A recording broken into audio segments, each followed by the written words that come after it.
ci loo ne lu la neex ngay def temps yi kay xale yi gisal nañ ko seen bopp tekkil ma sa yi nga takk sa nopp yi waaw te nga taal sa micro bi allahu akbar tàkk na allahu akbar yow monsieur mi ngi lay seetaan parfois yi ngay def fii ci kër gi xamu ko yenn saa nga nettali ko ci yi ngay def jox ma numéro ma vocal ko li nga nekkeek ñun xale bi moo capricieuse yàlla bari na sutura nuyool maa ngi nuyu ñëpp ñu si baat nuyu Thier di nuyu sama yaay nee na la Thierno Malick la tudd mais Thier man def ma xam ko ba tey Thier rek laa koy woowee si Thier laa nga xam ne déet xam nga il fait des grands kii il fait ñoom des grands kii ñoom ñoo jàpp ci waaw les grands kii déedéet waxuma kii de mais les grands journalistes xam kenn dagg seen tudd animateur quoi la bëgg a wax donc moom c'est un grand journaliste. dégg nga dama fonk sama tur bi nag. moo tax xam nga en dehors des plateaux. waaw te man dama fonk sama tur bi. Abdou Nguer nee na mënoo maa bàyyee wax Nguer yaa tax réew mépp naan ma Nguer. ma ne ko di nga muñ lool de Abdou bi dafa gudd ci man. te pourtant Thier moom bu demee si terrain bi si nekkul Thier lay wuyoo. ma yow baal ma kii. non non man souvent ñi ma xam dëgg sax dañ ma woowee Thier. waaw Alaaji Malick wala kilifa gi. loolu moom yàlla dogal na ko. ay man. waaw yàlla la laa la def. gisoo télé ñi nga gis ñoom ñu ciy wax ñu tudd Alaaji Malick gaa ñu leen fonk. waaw. Maag Thiandoum gars yi Alaaji Malick rek lañ suy wax gaa yi koy Maag Thiandoum par exemple Alaaji Malick rek lay dégg. loolu moom yàllaa ko dogal si ñun. waaw dëgg la nag moom seen tur bi moom. yàllaa ko dogal si ñun seen tur bi rek lañ leen di rusee. man ba may nekk école. Aminata yaa nàmpal yonen. man ba may nekk école amoon naa benn professeur boo xam ne professeur histoire géo la léegi professeur boobu moo ñu yoroon seconde ak première mais bañ demee première moom sama tur moom du wax Thierno Malick moom Alaaji Malick rek lay wax léegi sama tur nag Thierno Malick moo ci nekk léegi moom man devoir yi ñu doon def moom bu ñëwee ba si Thierno Malick moom day deful quoi ñëwul woon daa absenté léegi si suuf dafa yokk si sama tur mu def Alaaji Malick foofu lay def note si liste bi. waaw léegi nag bulletin yi génn gars yi ñu defal ma foofu ay 0-0 waaw. man leen déet mais man comment ça man yii ak yii def naa ko ñu dem ñu génneewaat note yi ñu ne kon professeur bi moo juum. def na lu ba neex. aywa nuyool yow nuyoo góor yi wala nuyoo nga ba pare aywa ñëwal lan la sox sa aaxayee. Prise en charge annuelle des étudiants 45 milliards pour la bouffée 76 milliards 894 401 701 francs CFA de bourse voilà démb loolu la kii bi xamle ministre bi xam ne ci déjeuner presse ba mu doon def bu fee ca hôtel TOB. Pour résoudre le problème de l'insertion des jeunes diplômés, Mouhamadou Madana Kane, président de la start-up Dundu lu bees, par ailleurs ex-DG de la BICIS, donne la recette. Il faut une réforme en profondeur du bac. 54% des dépenses de personnel sont portées à part les secteurs de l'éducation et de la formation professionnelle. Or, dans un contexte de rareté des ressources budgétaires, il faut veiller à ce que chaque dépense dans le système éducatif produise des impacts concrets en termes d'insertion et d'emploi et de réduction du nombre de diplômés chômeurs. Pour arriver à cette réforme du système éducatif, la recette prônée par Mouhamadou Madana Kane. Si nous voulons réussir le pari de l'insertion des jeunes, nous devons cesser de penser le baccalauréat comme la fin d'un cursus, mais plutôt comme un tampon utile vers le monde universitaire et professionnel.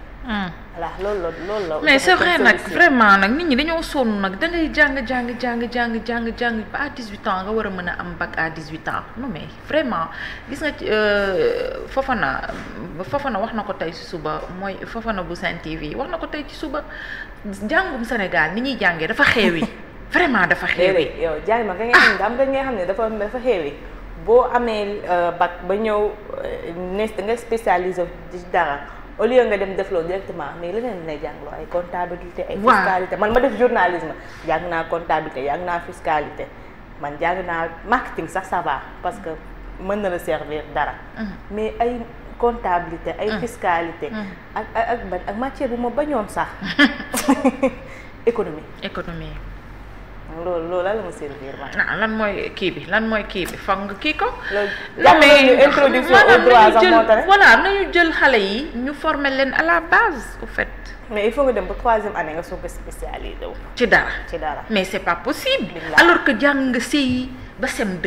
te CI ba CM2 boo xamoon ne xale yi di daj ak seen saak yi ni ñuy diise seen saak yi xale yi dañuy boot seen saak yi di dox mel ni ku yanu xeer. livre yi fees te tu es obligé chaque jour man dama naan yërëm yat ne ko mu ni ma yii maman bàyyi rek. dina ko jaral diri saak bi waaye bàyyi rek la lay wax bàyyi rek. nga yanu saak bi boot ko jëm école soo yeggee nag non mais ba pare bu ñu amee feet ngay xam ne ñii sonn nañ. waaw metti rek. da am na ko defoon comparaison bi daal ni bu xale yi di jël feet Europe ak bu xale yi di jël feet Afrique surtout Sénégal bu xale yi di jël feet Europe da ngay dégg maîtresse allez bonne fête les enfants bu xale yi di jël feet Afrique wala Sénégal gi nga dégg bu leen fàtte seen exercice yi. mën na yàlla page 1 ba 50 page 1 ba 50 surtout Noël bi page 1 ba 50 beneen matière bi page 1 ba 20 page bi xale bi du feetu.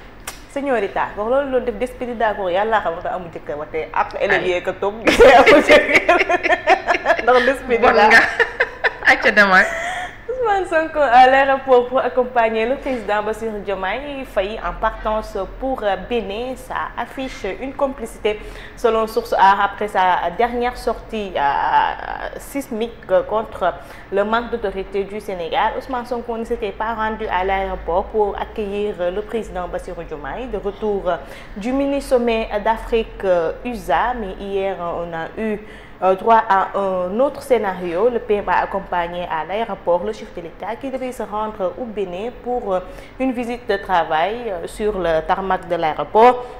Les deux hommes ont échangé des accolades histoire de convaincre les plus sceptiques qu'il n'y a aucune divergence entre eux. El Malick Ndiaye, président de l'Assemblée nationale, Jimmy de bonheur en ces termes que les Sénégalais soient rassurés, que les patriotes se mobilisent et que chaque responsable du parti s'engage résolument à fédérer les forces vives pour soutenir pleinement l'action gouvernementale en ces temps décisifs.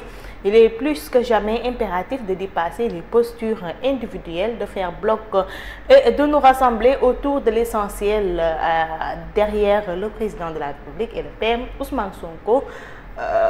Serrons les rangs. Voilà, loolu la El Malick tweeté au moment où muy souhaité un joyeux anniversaire au premier ministre Ousmane Sonko. da ngay maandu wala. yow Royal Pixel mi doo ma ko bloquer sonal na ma nee na ñu ni la résumé dictionnaire Larousse. nga yóbbaale ko.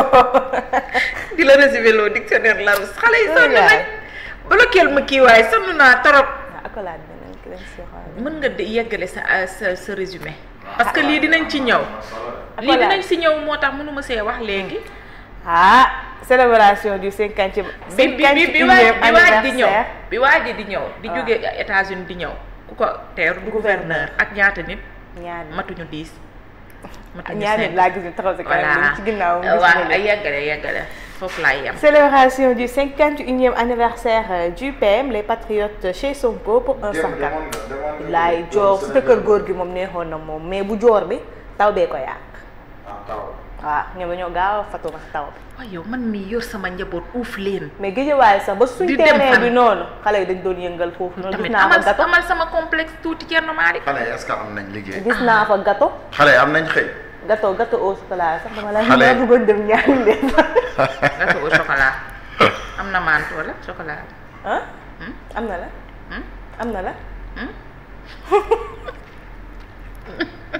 en tout cas daal mooy photo bi mu solee casquette bu blanc bi te ñu bind si jot na mu kii col bu verte bi boobu photo boobu la si def di gâteau au chocolat.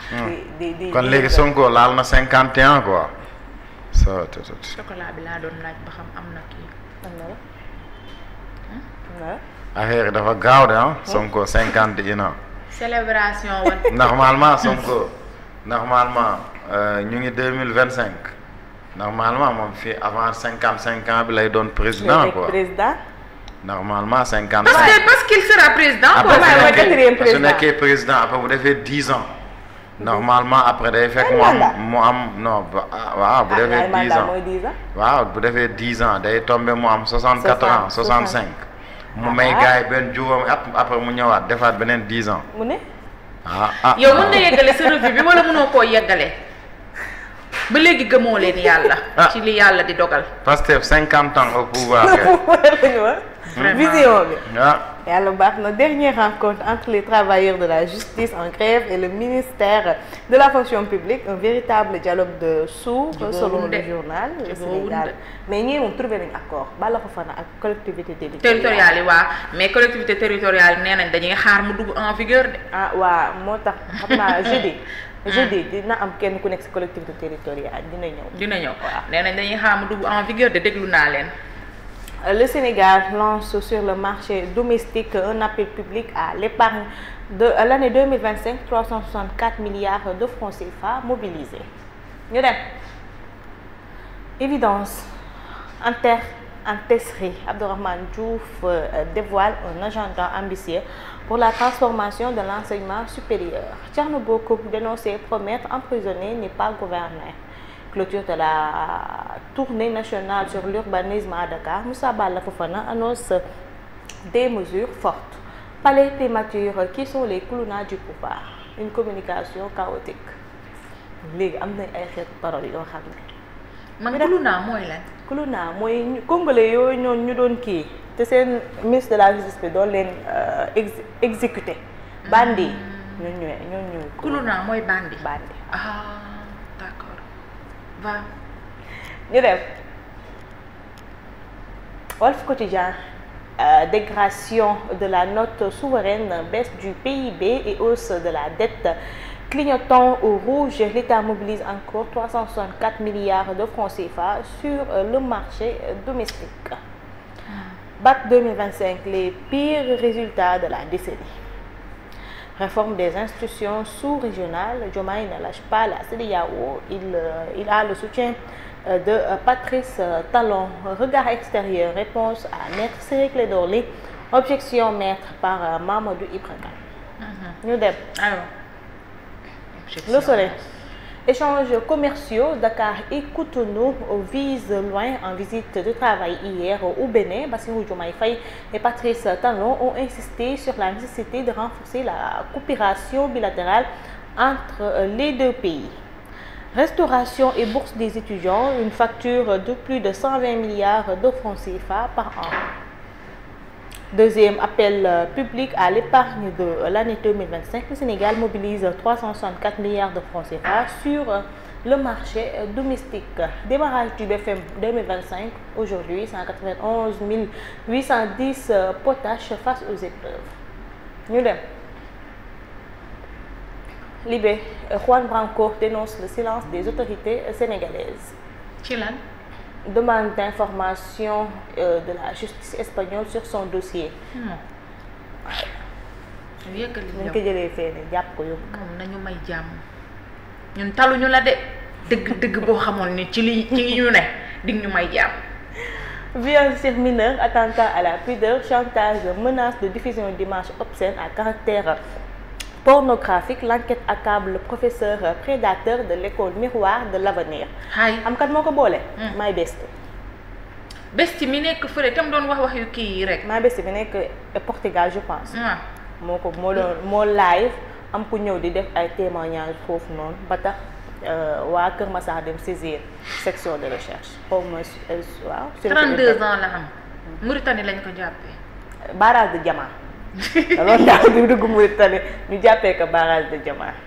Alors qu'il tentait de fuir, Ibrahima Ba, 32 ans, cueilli à la frontière avec la Mauritanie suite à une opposition de la brigade des mœurs et de protection des mineurs de la sûreté urbaine.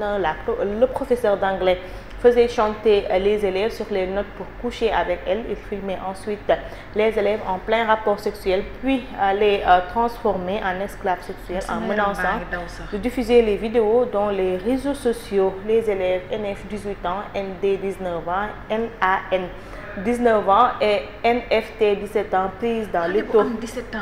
ay mineurs rek la violé. Infernal de prédateur. NFB 18 ans, AM 19 ans et KDD 17 ans rejette ses avances d'autres présumées victimes en cours d'identification. maanaam Kër Massar moom jeex nañ ndax professeur bi. xale bu am 17 ans 18 ans 19 ans ça à la limite voilà 17 ans 18 ans. ba mu dégloo live My West bi la daw ba mu demee yàgg na dañ koy soog a jàpp tiir ndax lii nii c'était en janvier la leen violé la commencé woon. après filmer leen di leen chantage filmer leen di leen kafalaam pour wan leen que ni su ma leen woowee ngeen bañ dinaa diffuser seen vidéo bi. ma ne la diffuser mala ma boo ma ko flammee ma lii ko après dem yóbbu ko police xale itam doo amuñu xel. boole. waaye dañuy ragal a siiw ñu ne xam nañ góor. xam nga loolu la. c'est dommage. Sénégal bëgg nañ affaire sexe. Marché domestique, l'Italie 364 milliards de francs CFA. L'objectif initial était de 300 milliards, soit un taux de couverture globale de 121,3%. ñu dem. baax na rek. dañ dem rek day leen leb de bu leen taxaw. Sud Quotidien, démarrage du BFM ce mercredi, 618 candidats à l'épreuve, la session 1000. La session 2025. 618 000. Du brevet de fin d'études moyennes, BFM débute officiellement ce mercredi 6 juillet 2025 sur toute l'étendue du territoire national. 191 618 candidats sont attendus, dont environ 1193 centres d'examen. Objectif pour les élèves décrocher avec brio ce diplôme qui marque la transition vers l'enseignement secondaire et faire mieux que les 73,94% de réussite de l'examen de l'année dernière. yàlla baax mais bac bi ren baaxul baaxul dara. ñu dem. aywa. L'Observateur, la psychose des Sénégalais de Murcie, la peur au ventre chaque jour. Madiba, résident depuis 1999, mais la plupart des Sénégalais ont cessé toute activité non essentielle. Baye Touré, installé depuis 20 ans, je n'ai jamais vécu une situation aussi inquiétante que celle que nous traversons en ce moment. Le dessous sanglant de cette vague de violence anti-immigrée qui secoue la ville de Torre Pacheco dans la région de Murcie en Espagne. Voilà. loolu yéeme na di. ministre bi yor wàllum ministre bi yor wàllum nu mu tuddati sax Yacine Fall moom li xew Mauritanie xanaa yëgu ko ci Yacine dama. Diaspora, le cri de colère des Sénégalais de Mauritanie, 48 heures de journée morte face aux humiliations et rafales. ñu ngi leen di rafle normal di leen fekk ba ci biir kër yi. naari tamit.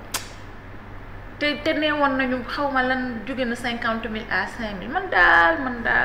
te naar boo fa laal ñu lekk la. te autorité yi bu ñu demee ñoom la ñuy waxanteeg autorité yi ak ñoom après la ñuy jëf.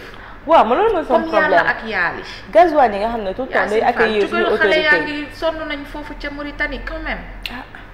Mutisme stratégique, l'opposition face au rouleau compresseur de la reddition des comptes, une trêve forcée par les menaces réelles de poursuites judiciaires. Amadou Ba, Abdoulaye Daouda Diallo et d'autres figures dans le viseur du pouvoir. Mais il faut faire face au disparaître à jamais, dixit Abdoulaye Wilane, porte-parole du PS. Durcissement de la réglementation, sexe bien-être, Amina Niang assume et défend ses produits face à la tempête policière. Si nos produits dérangent, c'est peut-être parce qu'ils répondent à des besoins réels trop longtemps négligés. moom mooy borom kii ba wala. coach en séduction ya. man baax na rek. réew mi jaxasoo. ay safal ak neexal ak ay dëgëral ak ay yàggal ak ay longtemps wala ay yokk minute ak ay man daal réew mi waxi bon rek mënoo xëy ubbi journal te fekkoo fa sexe. kañ la ñuy xëy laalu ñu l'observateur wala tribune wala vox pop wala beneen te fekk ñu fa sexuel. affaire divers yi ñooy réew mi de. waaye déedéet waaye doo créer émission fait divers ñu woo Mbodja Mbaye. baat sëñ Tuubaa dañ may yóbbu section de recherche. mën naa ko dem mais damay dem.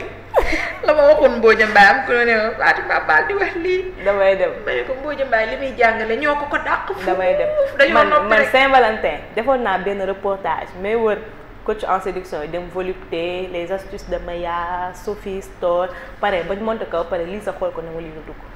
mukk du dugg kay ndax yu yi ngi ciy wane nga bëgg am na yu ñuy jaay yooyu nga xamante ne nii xaw ma nu mu mel. ci kii laa ko gis daal TikTok bi ñi koy jaay man daal yéeme naa yéemu naa. bàyyi ñu dem Tamba. moo tax ñun magu démb yi boo ñu gisee teg ñu xale yi tey dañoo naturel. les inondations causent déjà des dégâts. Thier. loo waxal Bougane Tamba kii waa da amaat ndox. bàyyil Bougane. dites à vos autorités que Bougane sera à Bakel. Dites au président. À Tambacounda, plusieurs quartiers dans les eaux, des maisons envahies. À Kolda, un vigile emporté par les eaux après sa chute de moto. En route vers la matérialisation de l'enterrerie, le ministre Abdourahmane Diouf livre les effectifs et les coûts dans son secteur. Le coût exorbitant de la gestion des étudiants, relations entre Diomaye et Sonko, accolade et complicité à l'aéroport, les images de la décrispation. Grand théâtre, le DG. ndekete yow suñu budget Sénégal bi étudiants yee koy jeexal. ñoo koy yor de. diggante restauration ak bourse ndekete suñu budget bi yéen a koy lekk. te amu leen benn yar. buñ jógee di kaas. bu ngeen jógee di rëy làmmiñ. waaw yàlla baax na. Le DG Serigne Fall Gueye contraint de déchirer sa note de service contre les greffages récents. te bay bëgg a dégg sa koppati. gis nga vidéo mu yore tama bi. yàlla toppee ko dara nag yàlla dina toppee dara moom dafa tiit wax wala. moo tax Malick Thiandoum nee na le ridicule ne tue pas parce que neen da ko jàppoon fait divers fois daf koo jàppe woon fake ñu jékki-jékki moom ñu gis ko muy expliqué. dëggal boppam daal. kii bëgg naa ko ba pare. li xam nga gàcce la. nga dem wax kilifa gu wax après delloo si. bëgg naa nga ba pare réew mii casting bi des na de. ñu dem. castingu direction yi. laay des na wala. Enquête, renégociation des contrats, bras de fer en vue. La commission de renégociation autour de AFON, un an après sa création, les exigences du gouvernement sur le gaz domestique, ce qui bloque les négociations avec BP et la Ibrahima Diop, président de la commission de renégociation menée maître et ancien chef de Sonko. Entre rumeurs, tensions et guerre d'intérêt. Changement à la tête de Sonatel, intégration, sécurité, économie, Diomaye étalon en phase, appel public à l'épargne, Sénégal lève 364 milliards de francs CFA. Ñu dem. Les Échos. Seconde dégradation de la note souveraine du Sénégal, Thierno Bocoum tape sur le gouvernement et pointe le prix de l'improvisation budgétaire. Conseil municipal ville de Dakar aujourd'hui, une réunion à surveiller. La mairie propose des conventions avec Prince Art et Coumba Gawlo Seck pour vacances zéro noyade. Bataille. Dakar kan lañu Prince Art. waaw ak Coumba Gawlo moom la ñu jël pour ñu def sensibilisation ñu def convention. Peut-être pour occuper les jeunes durant les vacances. C'est bañ a dem géej. C'est important. La diva. Pour la mairie ay Coumba Gawlo moom nag bokkatul ci suñu kii la. ngeen jox ko Amadeus sax. yéen ñu bizarre ñii yéen ay. jox ko Amadeus mu woyal ñu bizarre ngeen bëgg. Coumba Gawlo c'est la grande école. kii Sénégal xamu leen Gawlo. xam nga bu dee bu ñu joxee Prince Art sax ndaxte dina ñëw woyal ñu. ñu gérer nañ teg Prince Art mooy Ngoné Ndour.